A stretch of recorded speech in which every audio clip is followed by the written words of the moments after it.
Haleluya. Puji Tuhan, selamat pagi.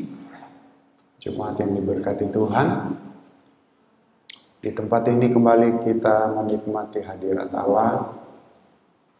Di tempat ini kembali kita mengalami dan merasakan kasih dari Tuhan yang tidak pernah berkesudahan. Dimanapun kita berada, pasti kasih Tuhan menyertai kita.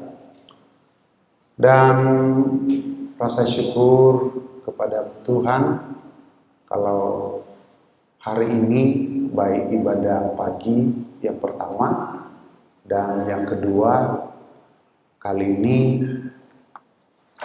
bila Bapak dan Ibu Gembala dapat mempercayakan kami untuk dapat melayani kebenaran firman Tuhan di saat yang berbahagia ini. Tentunya ini adalah merupakan berkat di mana Allah masih memberikan kesempatan dan terus menyatakan kemurahannya di tengah-tengah situasi yang seperti Ibu doakan tadi, situasi yang berat, yang sukar. Puji Tuhan, baik kita akan segera saja di dalam pemberitaan firman Tuhan. Sekali lagi Bapak Ibu Gembala dan keluarga pastori, saya menyampaikan banyak terima kasih untuk waktu yang diberikan bagi saya dapat melayani firman Tuhan. Kita membuka bersama-sama di dalam kitab atau surat Ibrani pasalnya yang ke-10, Ibrani 10, ayatnya yang ke-36. Kita perhatikan bersama dan berangkat dari ayat ini, kiranya Tuhan memberi pencerahan dan apa yang Tuhan inginkan dalam hidup saya dan saudara, terutama kiranya firman Allah ini menjadi jawaban buat kita semua. Saya baca buat kita dalam nama Tuhan Yesus Kristus. Sebab kamu memerlukan ketekunan, supaya sesudah kamu melakukan kehendak Allah, kamu memperoleh apa yang dijanjikan itu. Dari ayat ini kita bisa memperhatikan ada beberapa hal yang merupakan katakanlah kerangka atau garis besar.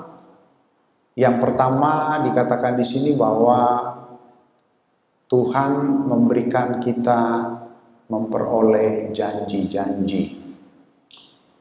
Kita adalah orang-orang yang sangat beruntung, orang-orang yang sangat berbahagia apabila hal ini menjadi bagian saya dan saudara, di mana kita memperoleh janji, memperoleh pencapaian, memperoleh goal, ya, mencapai tujuan sasaran yang sesuai firman Allah ini katakan. Kemudian dikatakan di sini kita akan memperolehnya apabila kita melakukan kehendak Allah. Ya, terpampang di depan Bapak Ibu suatu tema besar bahwa berkenan pada Allah. Poin ini merupakan juga bagian dari kita melakukan kehendak Allah. Ya, jadi setelah kita melakukan kehendak Allah, maka ada hasil, ada goal, ada yang diperoleh, ada upah. Ya, di mana kita mendapatkan kehendak Allah? Di mana kita bisa memahami kehendak Allah itu? Kehendak Allah kita bisa dapatkan di dalam firman Allah. Kehendak Allah kita bisa jumpai dalam Alkitab kita. Ya, kehendak Allah tentu kita melakukan perjalanan hidup kita sesuai dengan pimpinan kuasa Roh Kudus. Ya. Dan tema besar yang terpampang di depan kita ini sangat luar biasa. Salah satu bagian dari hidup berkenan atau melakukan kehendak Allah, jadikan hidup kita berkenan kepada Allah. Nah, ternyata apabila kita perhatikan, baik untuk mencapai tujuan, keberhasilan, ada pencapaian dengan melakukan kehendak Allah, harus dilakukan dengan yang namanya ketekunan. Ayat ini berkata, sebab kamu memerlukan ketekunan. Jadi 3 hal ini, ketekunan adalah proses, kehendak Allah itu adalah landasannya, kemudian janji-janji yang diperoleh itu adalah tujuan. Ya. Dan ini bersama-sama kita coba telusuri bersama, belajar dari yang namanya ketekunan. Itu dari kata dasar tekun, maka mempunyai beberapa pengertian. Tekun di dalam bahasa atau arti sesuai buku-buku yang ada, maka dikatakan itu tekun itu adalah melakukan dengan terus-menerus. Ya, tidak berhenti. Tekun itu adalah perbuatan yang terus-menerus. Makna yang kedua tentang tekun itu adalah dilakukan dengan ketetapan, ya, dilakukan dengan seluruh ya ketetapan yang ada, tetap lakukan. Kemudian bagian yang berikut, dan ini yang saya akan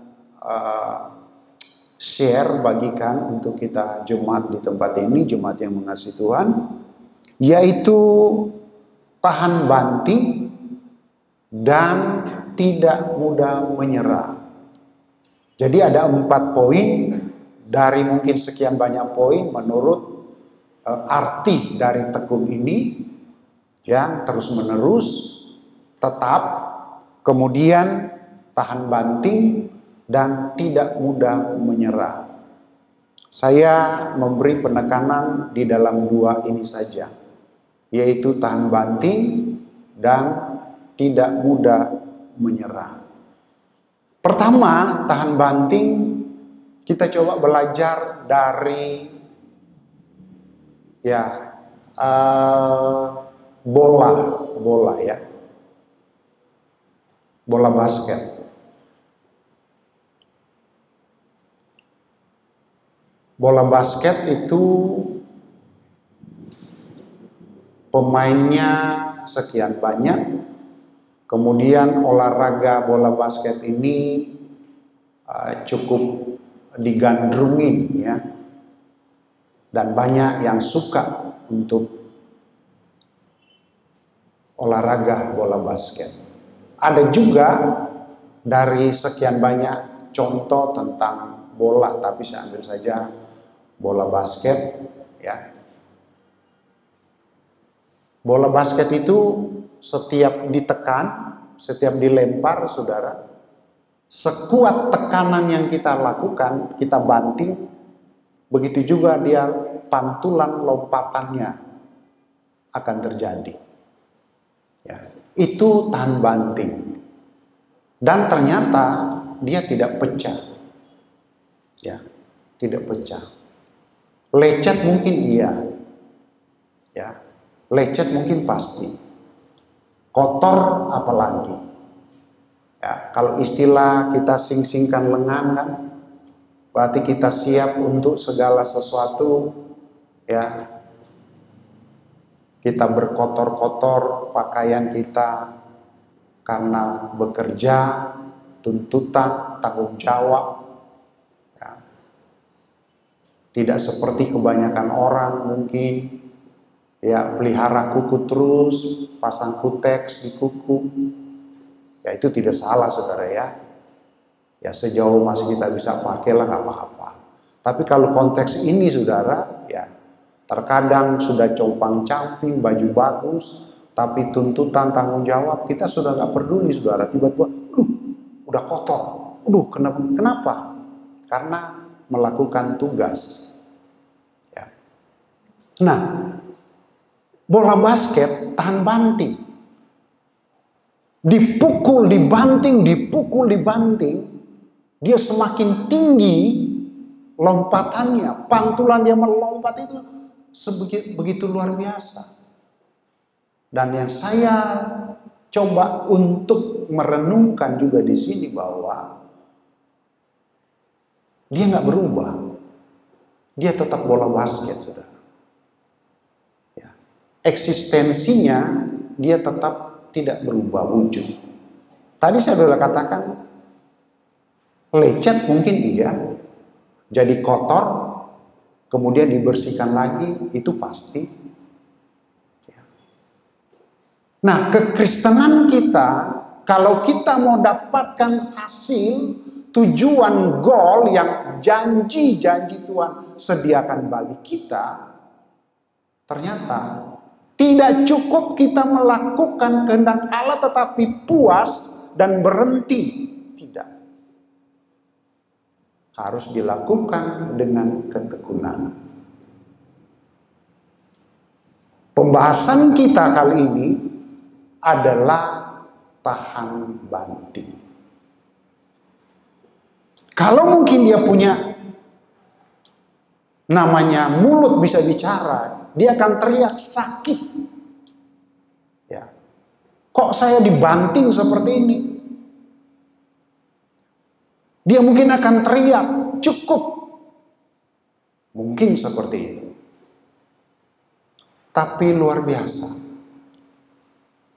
Tuntunan Tuhan buat kita, kekristenan kita sebagai anak Tuhan, harus menjadi umat Tuhan, kekristenan kita yang tahan banting. Tahan menghadapi ujian. Tahan menghadapi tantangan. Dan kita lihat bola basket itu, di mana arahnya dia akan ikut, sudah. Ya. Dan tidak merubah bentuknya, tidak. Nah, saya percaya bagian ini pun sedang kita jalani. Tahun 2020 bukan suatu tahun yang enak. Kita menjalani ini betul-betul realita yang kita hadapi. Kalau kita tidak kuat, kalau kita tidak tahan banting, saudara, mungkin sudah lama kita undur. Ya. Kalau kita tidak tahan banting. Masalah COVID yang muncul, ya, hanya berselang 2 bulan dari pasca banjir, ya, DKI Jakarta. 2019 masuk 2020 itu banjir besar DKI Jakarta. Belum ibaratnya bernafas yang panjang, COVID sudah muncul. Semua terdampak, saudara. Tapi semua seperti apa yang kita pahami. Segala sesuatu yang terjadi, semua ada maksud Tuhan. Ya, semua ada dalam rencana Tuhan. Dampaknya begitu banyak hal, saudara. Bayangkan, merubah segala tatanan. Biasanya salaman, ya, kemudian ya cipika-cipiki, saudara. Sekarang udah salam begini, saudara. Betul kan? Pakai masker, hampir-hampir kita tidak bisa saling kenal. Siapa ini? Begitu buka masker, baru kenal. Tetapi di sisi lain, saudara, Tuhan mendidik, Tuhan melatih untuk bisa melakukan yang tidak biasanya kita lakukan. Ini terjadi, saudara. Ya, akhirnya kan banyak artis, banyak orang-orang yang tidak bisa masak, akhirnya harus belajar masak, kan, saudara. Ya kan, betul kan? Biasanya pergi ke salon 1 tahun berapa kali barangkali. Sekarang harus nyalon sendiri, kan? Ya, manfaatkan tenaga yang ada di rumah, emergency. Siapa yang mau jadi volunteer? Siapa mau jadi sukarelawan? Panggil istri, rambut saya sudah begini, gunting. Terpaksa seperti Tuhan mendidik kita, dipaksa untuk melakukan yang tidak biasa kita lakukan. Ibadah-ibadah saudara, secara virtual. Saya termasuk orang yang terpaksa harus melakukan. Ya, saya tidak pernah share di Facebook, saudara, nggak pernah. Saya nggak mau, saudara. Ya. Saya tidak pernah buat Zoom, tidak. Tadinya pengen, tapi yang kami buat adalah khotbah direkam, pujian direkam, pengumuman direkam, kemudian dijadikan satu YouTube, saudara. Dan itu hanya menjadi konsumsi kami. Ya, kami tidak publis kemana-mana. Tapi ya kalau orang mungkin ketemu ya apa boleh buat gitu ya. Jadi rekam khotbah, rekam pujian. Jadi orang yang ada pimpin pujian lagi ada di mana, saya khotbah ada di mana, kemudian direkam, disatukan, saudara. Ya, terpaksa harus lakukan itu. Dampak dari kenyataan yang manusia tidak bisa jangkau. Ekonomi terdampak semuanya. Tapi kalau kita masih ada sampai saat ini, membuktikan kita umat-umat Tuhan yang tahan bantingan. Amin, saudara. Ya, dibanting sana, dibanting sini. Semakin dia melompat tinggi, semakin naik ke atas. Itulah kekristenan yang Tuhan inginkan. Makna ketekunan. Ya. Tahan banting. Tidak loyo, ya, tidak cengeng, ya. Tidak kekanak-kanakan. Ini tahan banting, saudara.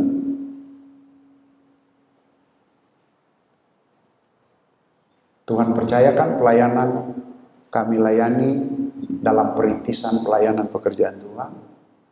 Tadi pagi saya sudah sentil, saya sudah singgung, saya sudah sampaikan bahwa satu pelayanan masih virtual, saudara. Jadi, masih YouTube. Jadi kemarin sudah rekam, kemudian disatukan dengan yang pimpin pujian. Jadi dari dua tempat pelayanan yang kami sedang melayani sekarang ini, Tuhan sempat izinkan seperti itu. Secara kondisi umum oleh peraturan pemerintah dilakukan. Tetapi kondisi lokal yang terjadi mengharuskan kami juga menerapkan itu, saudara. Ya, begitu peraturan secara pemerintah kan, bulan sekian sudah bisa ibadah. Semua ibadah mulai. Berjalannya waktu, tiba-tiba terkonfirmasi di tempat pelayanan kami, loh, kok ada yang kena? Akhirnya kami putuskan, stop. Demi kepentingan keselamatan, stop. Satu tempat. Yang satu berjalan terus. Sekarang terbalik. Yang lalunya berjalan terus, sekarang kami stop. Itulah yang lagi YouTube, saudara. Di tempat yang satu, sebentar jam 2, ibadah komunal, tatap muka seperti sekarang ini. Ya. Inilah dampak dan harus kita menghadapi. Rasanya Tuhan. Tapi inilah kita belajar. Kita harus kerjakan dengan ketekunan. Orang yang tekun pasti akan mendapat hasilnya. Orang yang tekun akan mendapatkan janji Tuhan. Amin, saudara. Ya, mari kita kerjakan semua saja dengan tekun. Pasti hasilnya adalah hasil yang sangat memuaskan. Hasil yang terbaik yang Tuhan akan berikan. Yang kedua, makna arti dari tekun adalah tidak mudah menyerah. Tadi sudah katakan. Jadi yang terakhir, tidak mudah menyerah. Kita dituntut dan posisikan diri kita adalah orang-orang anak Tuhan yang tetap berdiri tegak, tidak mudah untuk menyerah. Tidak ada kata untuk mengalah, tidak ada kata untuk mundur dan seterusnya. Dari makna ini, kita belajar dari burung Raja Wali. Burung Raja Wali yang juga digambarkan di dalam Alkitab, ya seperti yang kita temukan dalam kitab Yesaya, dikatakan bahwa burung Raja Wali itu terbang tinggi naik, dan kita diumpamakan ya seperti burung Raja Wali yang siap terbang menghadapi semua badai hidup yang ada. Nah, burung Raja Wali punya spesifikasi. Ya. Nah, ini terima kasih ayatnya dimunculkan. Ya. Ternyata pandangannya, matanya itu begitu tajam, jauh punya visi.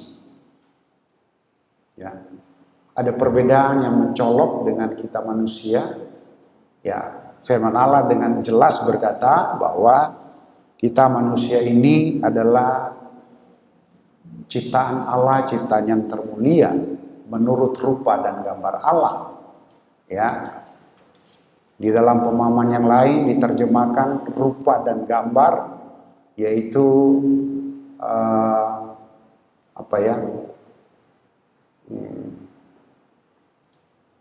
demut selem. Ya, gambar dan rupa, ya, likeness, ya, dan yang lain-lain. Tetapi khusus dalam bidang-bidang tertentu, maka burung Raja Wali itu tadi saya sudah katakan khusus untuk mata. Melihat itu pandangannya begitu jauh. Menurut artikel dan buku-buku literatur kita bisa jumpai balok retina dia itu melebihi banyak jumlahnya dibandingkan dengan kita manusia. Dan batas kita manusia ya, saya ya paling berapa ya, nggak sampai 1000 sudah selesai, nggak bisa melihat lagi, sudah kabur, sudah burem. Tapi kalau burung Raja Wali tajam, jauh. Nah, hal yang lain tentang burung Raja Wali, dia adalah bisa mencapai umur 70 tahun.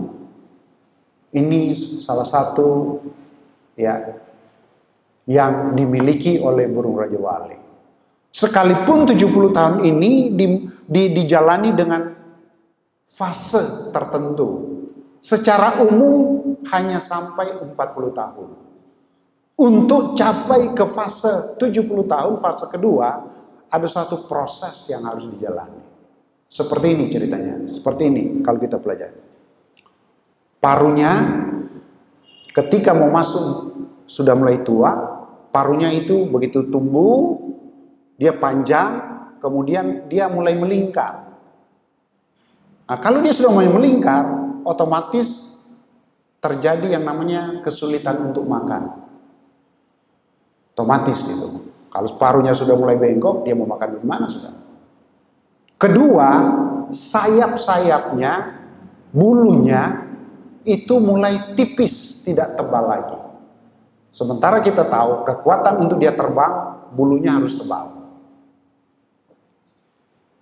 Hal yang lain adalah cakar dari kakinya itu yang biasa dia untuk nangkap mangsa itu mulai nggak kuat.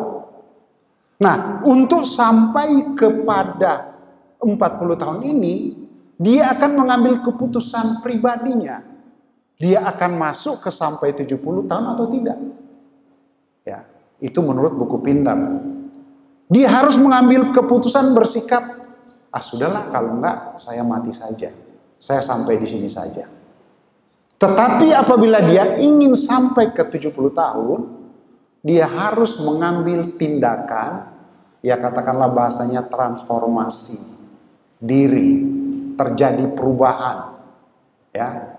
Nah, hal ini dilakukan kurang lebih dia harus bahasa orang ya bertapa, menyendiri 5 bulan. 3 bulan. 3 bulan proses ini. Jadi apabila dia ambil keputusan untuk melakukan ini, dia harus terbang ke pegunungan, perbukitan yang tinggi yang jauh dari jangkauan apapun.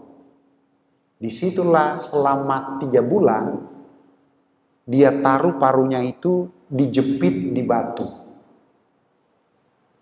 Semakin dia bertumbuh kejepit sampai akhirnya dia copot parunya itu. Kalau dia copot, tumbuh paru yang baru. Tapi ingat, prosesnya berbulan-bulan. Tentu sakit, tentu sakit. Fungsi ketika parunya yang sudah bengkok tidak berfungsi itu lepas, kemudian tumbuh paru yang baru, dia akan mematuk, mencabut kuku yang kaki cakarnya sudah tidak berfungsi untuk tumbuh cakar yang baru. Ya. Setelah cakar yang baru itu mulai tumbuh lagi, fungsinya untuk apa? Dia cabut sendiri semua bulu-bulu yang ada supaya tumbuh bulu yang baru. Proses perubahan menjadi baru semuanya ini memerlukan kurang lebih 150 hari. Pertumbuhannya paru, cakar, dan bulu. Apabila kita hitung 150 hari, berarti ada kurang lebih 5 bulan. 1 bulan kan 30 hari. Berarti di total dia harus menyendiri dengan mengambil tindakan untuk bertransformasi. Itu kurang lebih 8 bulan. 3 bulan dia sudah ambil sikap pertama. Kedua, proses pembaharuan di dalam apa yang tumbuh itu 150, berarti 8 bulan. Setelah itu menjadi kembali burung Raja Wali yang sudah punya bulu yang baru, paru yang baru, cakar yang baru. Tetapi umurnya tetap sama, sudah tua maksudnya. Umur sudah mencapai usia tua, tetapi telah terjadi perubahan secara radikal di dalam dirinya. Sakit, saudara. Apabila kita kaitkan dengan maksud arti tentang ketekunan, kalau Raja Wali nggak tekun, dia nggak akan alamin hal itu, saudara. Kalau Raja Wali berpikir, sudahlah, masa bodoh, dia tidak akan capai yang namanya transformasi hasil dalam hidupnya. Inilah juga kekristenan kita. Tuhan bawa kita supaya menjadi orang, menjadi umat Tuhan, untuk tidak mudah menyerah, untuk tidak saudara, pantang menyerah.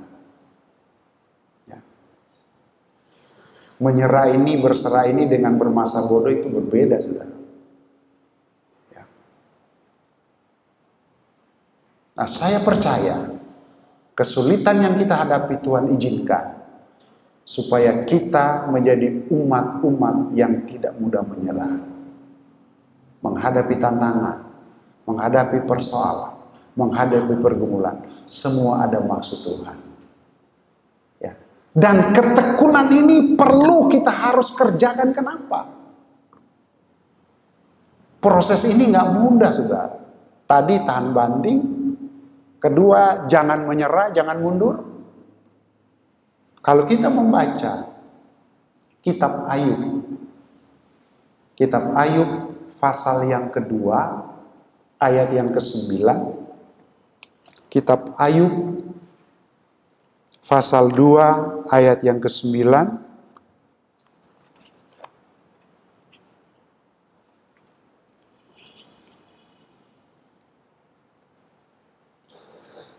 Ya, maka berkatalah istrinya kepadanya, masih bertekunkah engkau dalam kesalehanmu? Kutukilah alammu dan matilah. ini orang terdekat, orang yang paling ngerti, pada akhirnya bisa memunculkan kalimat seperti ini. Kenapa? Tentu suatu kenyataan yang dihadapi. Kita tahu bersama Ayub orang saleh. Ayub dalam hidupnya tidak didapati berbuat kesalahan. Ayub dalam hidupnya tidak didapati berbuat dosa, tidak didapati. Tetapi dengan kesalehannya, dengan hidupnya melakukan kehendak Allah, hidup berkenan kepada Allah, dia alami suatu hidup yang kita tahu bersama. Penderitaan, kesulitan yang terjadi dalam hidupnya. Luka yang menurut mungkin ilmu kedokteran, penyakit yang katakanlah penyakit juga mematikan, dan seterusnya. Hal-hal yang indah dalam hidupnya diambil. Kita manusia kebanyakan ingin mempertahankan hal-hal yang ada dalam hidup kita. Tapi kita lihat kenyataannya, Tuhan ambil apa yang ada dalam hidupnya. Muncullah kata ini. Masihkah engkau mau bertekun? Saya rasa tidak ada istri di tempat ini akan berkata demikian terhadap suaminya.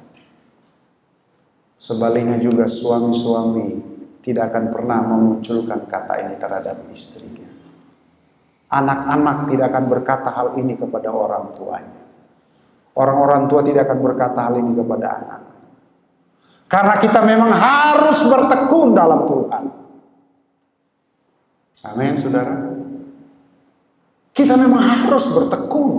Tidak mudah menyerah, tidak boleh menyerah. Harus tahan banting.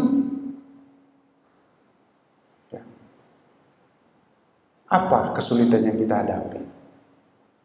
Ibarat mungkin sedang dibanting-banting.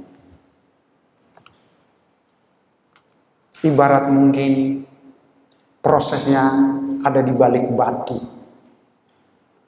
Apalagi ini Tuhan? Apalagi ini Tuhan?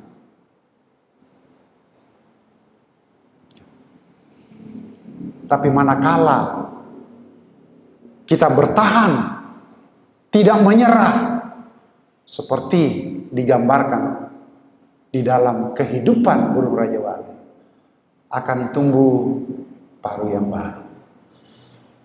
Kemudian prosesnya dia cabut kuku-kuku yang lama, akan tumbuh kuku yang baru. Dia cabut semua bulu yang lama, kemudian tumbuh yang baru. Untuk apa? Terus naik terbang tinggi, melintasi segala badai. Haleluya.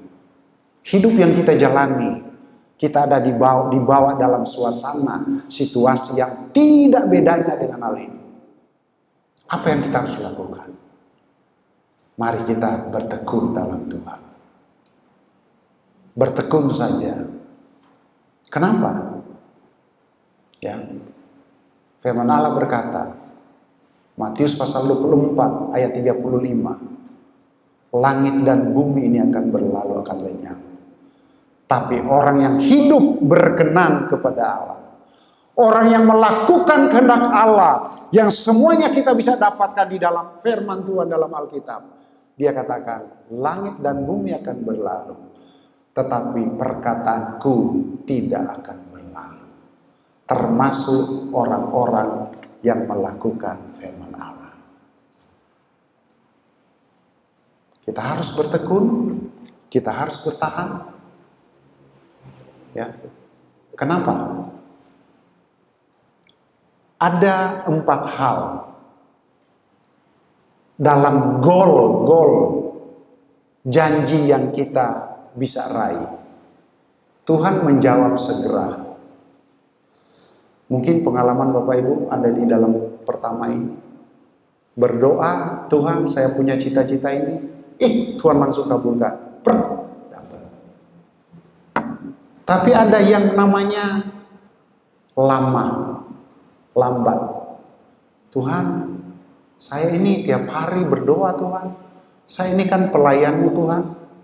Tapi Tuhan jawab lama. Ada istilah yang lain lagi. Ya. Sudah lama, cukup lama. Tuhan, saya tinggal bawa bantal tidur di gereja Tuhan. Tapi kok begini? Cukup lama. Yang keempat, sangat lama. Sangat lama. Pengalaman Bapak Ibu ada di mana? Pertama, puji Tuhan saudara. Saya melihat wajah-wajah di sini, kayaknya gol yang didapat janji Tuhan selalu bagian pertama.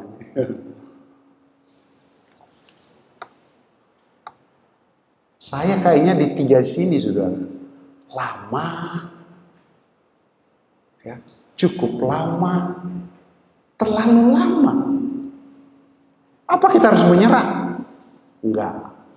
Jalan terus. Minta Roh Kudus tolong. Pasti kita dimampukan. Pasti kita disanggupkan. Kalau mau berbicara dan bersaksi tentang hal ini, aduh saudara. Tapi Tuhan kita nyata. Penyertaannya, Dia ber-Immanuel. Jemaat, kita bersyukur. Sekarang ini, besok kita sudah memasuki Desember. Akan mengakhiri tahun 2020. Masuk tahun 2021. Nyata penyertaan Tuhan bagi saya dan saudara. Kesulitan silih berganti. Tetapi kasih Tuhan tetap abadi buat saya dan saudara. Dia berjanji, Dia pasti menolong kita. Ya. Ada pujian yang lagi populer sekarang. Tuhan selalu menolongku, selalu menjagaku, selai di rambutku, tak akan terjatuh tanpa seizinmu. Tuhan baik buat saya dan saudara. Mau melangkah dengan teguh, tahan banting, jangan pernah menyerah. Haleluya. Saya akhiri dengan satu ayat.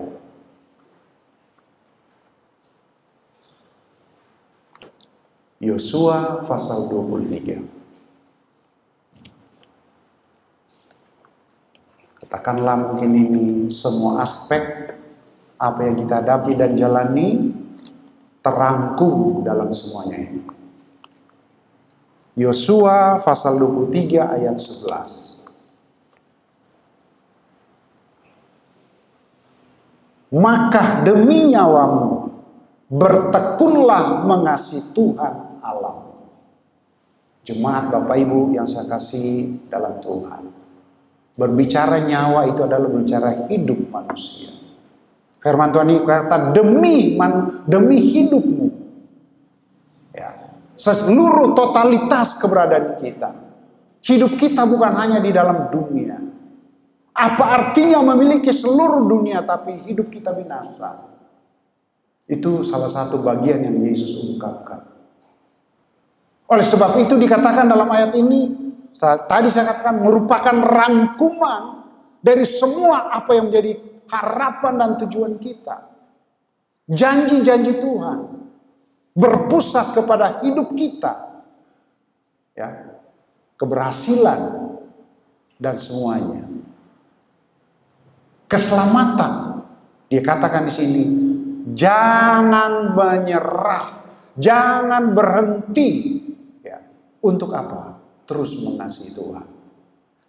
Di dalam keadaan suka, di dalam keadaan diberkati, di dalam keadaan yang sakit, di dalam keadaan yang sulit, jangan kita berhenti.